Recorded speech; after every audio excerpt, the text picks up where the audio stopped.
আসসালামু আলাইকুম ওয়া রাহমাতুল্লাহি ওয়া বারাকাতুহু। আজকে ঐতিহাসিক বুধবার। প্রতি বুধবার আমরা এফজিআর ইসলামিক ভয়েস পেজে বা চ্যানেলে প্রশ্নোত্তর পর্ব করে থাকি। ইতিপূর্বে আমরা 7টি পর্ব বা 7টি অধ্যায় করেছি। বিভিন্ন ব্যস্ততার কারণে বিভিন্ন কারণে আমরা 2-1টি করতে পারিনি। এখন থেকে আবার নিয়মিত শুরু হয়েছে বা হচ্ছে। নিয়মিত প্রশ্নোত্তর পর্ব প্রতি বুধবারে চলবে। আপনারা চোখ রাখুন এফজিআর ইসলামিক ভয়েসে এবং আপনাদের যা প্রশ্ন ওইখানে গিয়ে কমেন্টে বা মেসেজে আপনারা প্রশ্ন পাঠিয়ে দিন। ইনশাল্লাহ আমরা আপনাদের প্রশ্নের সঠিক উত্তর প্রদান করব। আজকে আমরা আপনাদের কিছু সংক্ষিপ্ত প্রশ্নের উত্তর প্রদান করব। অনেক প্রশ্ন থাকে ব্যাখ্যা সাপেক্ষ, যেগুলো স্বল্প সময়ে উত্তর দেওয়া সম্ভব না, যার নির্যাসটুকু বলা হয়ে থাকে। অনেক সময় অনেক প্রশ্ন বলতে গেলে অনেক সমস্যা হয়ে থাকে। এই জন্য আমরা কোনো প্রশ্ন রেখে দিই, সেগুলো পরে উত্তর প্রদান করার জন্য। যাই হোক, আজকে আমরা সংক্ষিপ্তভাবে কিছু প্রশ্ন আমরা উত্তর দিব। এক ভাই প্রশ্ন করেছেন, যে পোশাকে বা যে লুঙ্গিতে বা যে পোশাকে নাপাকি বা বীর্য লেগেছে সেই পোশাক পরিধান করে ফরজ গোসল করা জায়েজ আছে কিনা? হ্যাঁ, অবশ্যই সেই পোশাক পরে ভাই ফরজ গোসল করা জায়েজ আছে। তবে নিয়ম হলো যে গোসলের আগে যে জায়গাতে লুঙ্গিতে বা প্যান্টে যে জায়গাতে নাপাকি লেগেছে, বীর্য বা মণি লেগেছে, সেই জায়গাটা সুন্দর করে ডলে ডলে ধুয়ে পরিষ্কার করতে হবে। 3 বার পানি দ্বারা ধৌত করতে হবে। তারপরে উভয় হাতের কবজি পর্যন্ত 3 বার ভালোভাবে ধৌত করতে হবে। তারপরে পূর্ণাঙ্গ অজু করতে হবে। পূর্ণাঙ্গ অজু করে তারপরে ফরজ গোসলের নিয়ত করে ডান দিকে পানি বাম দিকে পানি তারপরে মাথায় পানি দিয়ে এইভাবে ফরজ গোসল আদায় করতে হবে। তবে আগে যেখানে বীর্য লেগে আছে, শক্ত হয়ে আছে, হ্যাঁ বোঝা যাচ্ছে, ওই জায়গাটা আগে পানি দ্বারা 3 বার ধৌত করে পরিষ্কার করতে হবে। আর এক ভাই প্রশ্ন করেছেন, অনেকের মোচ বড় বড়, পানি পান করার সময় গোফে পানি লাগলে অনেকে বলে এটা হারাম হয়ে গেছে, হারাম হয়ে গেছে। এটা সঠিক কিনা? আসলে হাদিসে আসছে, আল্লাহ রসুল বলেন, কসসুস শারিব ওয়া হিয়াউল লিহা, মোচ খাটো করো, দাড়ি লম্বা করো। মোচ খাটো করার জন্য বলা হয়েছে। এই জন্য সতর্কতামূলক অনেকে এরকম বলে থাকেন। বিষয়টা হবে এরকম না যে ওই পানির বড় মোচ থাকলে মুখের ভিতর পানি যাওয়ার আগে মোচে পানি লেগে যায়, এই জন্য এটা অনেকে হারাম মনে করে থাকে, বলে থাকে। বিষয়টা এরকম না। মোচে লাগা পানি নাপাক নয়। মোচে লাগা পানি নাপাক নয়, তবে মোচে অনেক রোগ জীবাণু থাকতে পারে। এই জন্য সবসময় মুচকে ছোট করে খাটো করে রাখা, যাতে পানি পান করার সময় সেই পানির মধ্যে মুচ কোনো একটা চুল যাতে ওর মধ্যে ডুবে না যায়, স্পর্শ না করে। ডুবে গেলে অনেক রোগ ব্যাধি সৃষ্টি হতে পারে। রাসূলের প্রত্যেকটি সুন্নত, প্রত্যেকটি বিধান বিজ্ঞানসম্মত। অনেক বিজ্ঞানীরা অনেক গবেষণা করেছেন। সবচেয়ে সুন্দর আদর্শ হলো মহানবী সাল্লাল্লাহু আলাইহি সাল্লামের সুন্নাত। এই জন্য মোচ ছোট করে রাখা, যাতে পানির মধ্যে সেই মোচ না যায়। আর এক ভাই প্রশ্ন করেছেন যে কবরের উপরে গাছ লাগানো জরুরি কিনা, বা গাছ লাগাতে হবে কিনা, বা কবরের উপরে গাছ লাগালে তার কবরে আযাব মাফ হয়ে যাবে কিনা। আসলে বিষয়টা এমন না। কবরের উপরে গাছ লাগালে তার কবরের আযাব মাফ হয়ে যাবে, বিষয়টা কিন্তু এমন না। মহানবী সাল্লাল্লাহু আলাইহি ওয়াসাল্লাম তিনি কবরের উপরে গাছ লাগিয়েছিলেন। এক সাহাবীর কবরের উপরে গাছ লাগিয়েছিলেন, ডালা লাগিয়েছেন, খেজুরের ডালা বা গাছ লাগিয়েছিলেন। আল্লাহ রাসূলের হাতের বরকতে এবং দোয়ার বরকতে ওই ব্যক্তির কবরের আযাব মাফ হয়েছিল। কিন্তু আমরা যে গাছ লাগাই, আমাদের হাতের বরকত ওই গাছের কারণে কবরের আযাব মাফ হবে এমন কোনো গ্যারান্টি নেই। তবে গাছ তাসবিহ পাঠ করে, গাছ, প্রত্যেকটা প্রাণী, প্রত্যেকটা বস্তু তাসবিহ পাঠ করে। এই জন্য অনেকে বলে থাকেন, ধারণা করে থাকেন যে কবরের উপরে চারপাশে 4টা গাছ বা ডালা লাগিয়ে দিলে যতক্ষণ পর্যন্ত ওরা থাকবে, ওরা সতেজ থাকবে, তাজা থাকবে, ততক্ষণ পর্যন্ত তাসবিহ পাঠ করবে। সেই হিসাবে কেউ যদি চারপাশে 4টা ডালা বা গাছ লাগিয়ে দেয়, তাতে কোনো সমস্যা নাই, লাগানো যাবে। বা লাগাইতে হবে এরকম জরুরি মনে করা যাবে না। না লাগালে অনেক কিছু খারাপ কিছু হয়ে যাবে, বিষয়টা এমন না। তবে লাগাতে চাইলে লাগানো যাবে এবং লাগানো ভালো। বর্তমান ফিতনার সময়ে কবরে গাছ লাগানো বা ফুল ছিটিয়ে দেওয়া কখনো এটাকে অতিরিক্ত বা অতিরঞ্জিত করা হয়ে থাকে।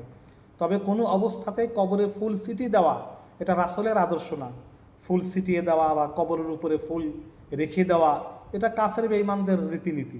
কাফের বেঈমানরা ওরা তো কবর জিয়ারত করতে পারে না, কবর জিয়ারত ওদের নেই। ওরা কবরের উপর ফুল রেখে দিয়ে একটু সামনে নীরবতা পালন করে চলে আসে। এটা না, মুসলমানদের জন্য কবর জিয়ারতের পদ্ধতি রয়েছে। মুসলমানরা কবরে ফুল ছিটাবে না, কবরে ফুল রেখেও আসবে না। মুসলমানরা কবরে সালাম দিয়ে কেবলার দিক দাঁড়িয়ে সূরা কেরাত দোয়া দরুদ পাঠ করে কবর জিয়ারত করবে। আগে সালাম দিয়ে পরে কবর জিয়ারত করবে। তা যেটা প্রশ্ন ছিল কবরের উপর গাছ লাগানো যাবে কিনা, কবরের উপরে না, কবরের পাশে চারপাশে গাছ লাগানো যাবে, এটা জায়েজ আছে। তবে এটাকে জরুরি মনে করা, এটা নিয়ে অতিরঞ্জিত করা, এটা নিয়ে ঝগড়াঝাটি এমনটি করা যাবে না বা উচিত হবে না। এক ভাই প্রশ্ন করেছেন যে কোনো মসজিদে দ্বিতীয় জামাত করা যাবে কিনা। হ্যাঁ ভাই, দ্বিতীয় জামাত কোনো মসজিদে যদি মার্কেট বা বাজার বা রাস্তার মসজিদ হয়, যেখানে লোকজন অহরহ সমাগম হয়, যাতায়াত করে, সেইখানে গাড়ির লোকজন বা মুসাফিররা এসে দ্বিতীয় জামাত আদায় করতে পারবে, তাহলে সেটা এক সাইডে বামে বা যে কোনো এক সাইডে দ্বিতীয় জামাত আদায় করা জায়েজ আছে। আর স্থানীয় মসজিদে যেখানে ইমাম মুয়াজ্জিন নির্দিষ্ট আছে, সেইখানে দ্বিতীয় জামাত স্থানীয় লোকদের জন্য করা মাকরুহে তাহরিমি, অর্থাৎ উচিত না। দ্বিতীয় জামাত যেখানে ইমাম মুয়াজ্জিন নির্দিষ্ট রয়েছে, সেখানে দ্বিতীয় জামাত করার সময় কোনো একামত দিতে হবে না, কোনো একামত দিতে হবে না। একামত ছাড়াই দ্বিতীয় জামাত করা যাবে, দ্বিতীয় জামাত একামত ছাড়াই করা যাবে। এক ভাই প্রশ্ন করেছেন রেকর্ডিং তেলাওয়াত শুনলে সেজদার আয়াত থাকলে সেজদা দিতে হবে কিনা। না ভাই, একমাত্র সরাসরি কোরআন তেলাওয়াত করলে বা সরাসরি কারো কোরআন তেলাওয়াত শ্রবণ করলে, সেটা যদি সেজদার আয়াত শ্রবণ করেন, সে যদি পড়ে, তা আপনি যদি শুনেন, আপনার উপরে তেলাওয়াতের সেজদা শোনার কারণে সেজদা করা ওয়াজিব হবে, আপনাকে সেজদা দিতেই হবে। আর রেকর্ডিং অনেক আগে তেলাওয়াত করে রাখা হয়েছে মোবাইলে বা যে কোনো সময়, রেকর্ডিংয়ে তেলাওয়াতের সেজদার আয়াত শুনে কেউ যদি শোনে, তার উপরে সেজদা করা জরুরি না। তবে কেউ যদি দেয় তাতে কোনো অসুবিধা নেই, মুস্তাহাব, দিলে ভালো, না দিলে তার জন্য কোনো বড় ধরনের কোনো কিছু হবে না। আচ্ছা, আরেক ভাই প্রশ্ন করেছেন নামাজে ফোন বন্ধ করা যাবে কিনা, মোবাইল ফোন বেজে উঠলে নামাজে বন্ধ করা যাবে কিনা। সুন্দর একটি প্রশ্ন করেছেন ভাই। যে প্রথম কথা হলো, নামাজে যাওয়ার আগে অবশ্যই মোবাইল ফোন বন্ধ করতে হবে অথবা সাইলেন্ট করে রাখতে হবে, সাইলেন্ট মোডে রাখতে হবে। নামাজে মোবাইল ফোন বেজে উঠলে, যদি বেজে ওঠে, নামাজের খুশু নষ্ট, নিজের খুশু নষ্ট হয়, অন্য মুসল্লিদের খুশু নষ্ট হয়, ইমামের কেরাতের খলল, বিঘ্নতা সৃষ্টি হয়, মারাত্মক গুনাহ। এই জন্য অবশ্যই ভাই নামাজে যাওয়ার আগে মোবাইল ফোন বন্ধ করতে হবে অথবা সাইলেন্ট করতে হবে। অনেকে তো সাইলেন্ট করেই না, বন্ধ করেই না, নামাজের মধ্যে মোবাইল বেজে ওঠে, এমন মোবাইল বেজে ওঠে যে গানের রিংটোন, হিন্দি গান, বাংলা গান, ইংরেজি গান, বিভিন্ন ধরনের গান বেজে ওঠে। ভাই, গিয়েছেন নামাজ পড়তে, এই মোবাইলে রিংটোনে গান বাজার কারণে আপনি অনেক মানুষের নামাজ নষ্ট করার, মনোযোগ নষ্ট করার গুনাহ নিয়ে মসজিদ থেকে ফিরে আসবেন। কত ভয়ঙ্কর বিষয়। এই জন্য নামাজে যাওয়ার আগে অবশ্যই মোবাইল ফোন বন্ধ করতে হবে অথবা সাইলেন্ট করে রাখতে হবে। বিষয়টা অবশ্যই সচেতন থাকতে হবে এই বিষয়ে। আর একান্তই যদি মনে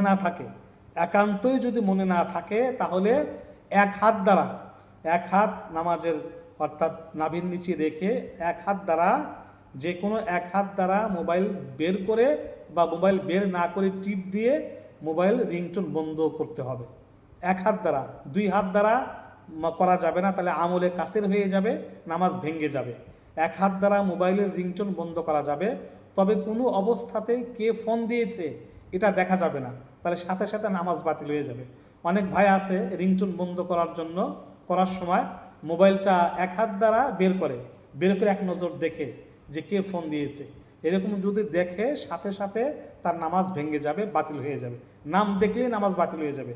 দেখা ছাড়া, নাম দেখা ছাড়া মোবাইল ফোন এক হাত দ্বারা বন্ধ করতে পারবে, রিংটোন বন্ধ করতে পারবে, নচেত মারাত্মক গুনাহগার হবে। খুজু নষ্ট করার কারণে মারাত্মক গুনাহগার হতে হবে।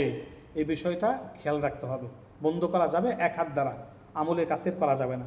আরেক ভাই প্রশ্ন করেছেন, হুজুর নখ কাটার সুন্নত তরিকা আছে কিনা? দেখেন, নখ কাটার একটা সুন্নত তরিকা আছে, তবে কোনো ব্যক্তি যদি এমনিতে আল্লাহ রাসূল নখ কেটেছেন এই মনে করে নখ কাটে সুন্নত আদায় হয়ে যাবে। তবে রাসূল যে সাহাবায়ে কেরাম যে পদ্ধতি শিখিয়েছেন ওই পদ্ধতি করলে আরেকটা সুন্নত আদায় করার সওয়াব পাওয়া যাবে। সেটা হলো যে উভয় হাত মোনাজাতের আকারে এইভাবে ধরবেন, উভয় হাত মোনাজাতের আকারে এইভাবে ধরবেন। ধরে আপনার ডান হাতের শাহাদত আঙ্গুল থেকে শুরু করে একদম সিরিয়ালে বাম হাতের, ডান হাতের শাহাদত আঙ্গুলি, তারপরে মাঝখানেটা, তারপরে এটা করতে করতে বাম হাতের বৃদ্ধাঙ্গুলি কাটার পরে সর্বশেষ ডান হাতের বৃদ্ধাঙ্গুলির নখ কাটবেন। এইভাবে ধরে ডান হাতের শাহাদত আঙ্গুল থেকে নখ কাটা শুরু করে বাম হাত শেষ করে ডান হাতের বৃদ্ধাঙ্গুলি শেষে কাটা। আর পায়ের নখ ডান দিকের কনিষ্ঠ আঙ্গুল থেকে শুরু করে একদম বাম পায়ের শেষ পর্যন্ত কর্তন করা। এইভাবে কর্তন করা সুন্নত। তারপর এটা যদি কেউ না মানে, রাসূলের সুন্নত নিয়ত করে যদি যে কোনোভাবে উলট পালট করেও যদি কর্তন করে, তারপরেও সুন্নত আদায় হয়ে যাবে। এক ভাই প্রশ্ন করেছেন, আর এক ভাই সুন্দর একটা প্রশ্ন করেছেন যে 3 রাকাত নামাজের কোনো ব্যক্তি যদি 1 রাকাত পেল আর 2 রাকাত পেল না, মাগরিবের নামাজ যেমন 1 রাকাত পেল আর 2 রাকাত পেল না, বাকি ওই 2 রাকাত মানে নামাজ কিভাবে আদায় করবে? মাগরিবের নামাজ কিভাবে আদায় করবে? ভাই সুন্দর একটি প্রশ্ন করেছেন। মাগরিবের 3 রাকাত নামাজের কোনো ব্যক্তি যদি 1 রাকাত পায় আর 2 রাকাত যদি না পায়, তাহলে সে কিভাবে আদায় করবে? ইমাম উভয় দিকে সালাম ফেরানোর পরে ওই ব্যক্তি আল্লাহু আকবার বলে দাঁড়াবে। সে 1 রাকাত পেয়েছে, 2 রাকাত পায় নাই, আল্লাহু আকবার বলে দাঁড়াবে।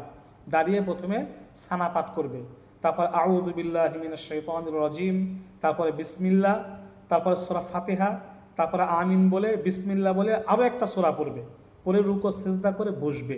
এটা তার দ্বিতীয়বার বৈঠক হলো। ইমামের সাথে একবার, সে দ্বিতীয় একবার বসবে। বসে আত্তাহিয়াত পরে সে দাঁড়াবে। দাঁড়িয়ে আবার বিসমিল্লাহ বলে সূরা ফাতিহা পাঠ করবে, আমিন বলবে, আবার বিসমিল্লাহ বলে আরেকটা সূরা পাঠ করবে, তারপর রুকু সিজদা করে আবার বসে বাকি সূরা কেরাত পাঠ করে সালাম ফিরিয়ে দিবে। অর্থাৎ মাগরিবের নামাজে তার 3বার বৈঠক হয়েছে, তাতে কোনো অসুবিধা নাই। এইভাবে মাগরিবের যে 2 রাকাত নামাজ যে ব্যক্তি পায় নাই, এইভাবে মাগরিবের নামাজ আদায় করতে হবে। ইনশাল্লাহ আজকে পর্যন্তই। আবার আগামী বুধবারে আপনাদের প্রশ্নের উত্তর প্রদান করা হবে। আপনারা যে কোনো প্রশ্ন, যত জটিল ও কঠিন প্রশ্ন হোক না কেন, আপনারা প্রশ্ন করবেন। ইনশাল্লাহ কোরআন হাদিসের আলোকে দলিল দিয়ে সহিহ মাসআলা আপনাদেরকে জানিয়ে দেওয়া হবে। আমি হাফেজ মাওলানা মুফতি হাসান আহমদ আপনাদের উত্তর ইনশাল্লাহ প্রদান করব। আল্লাহ পাক রব্বুল আলামিন আমাদেরকে সহিহ মাসআলা জেনে আমল করার তৌফিক দান করুন। আমিন।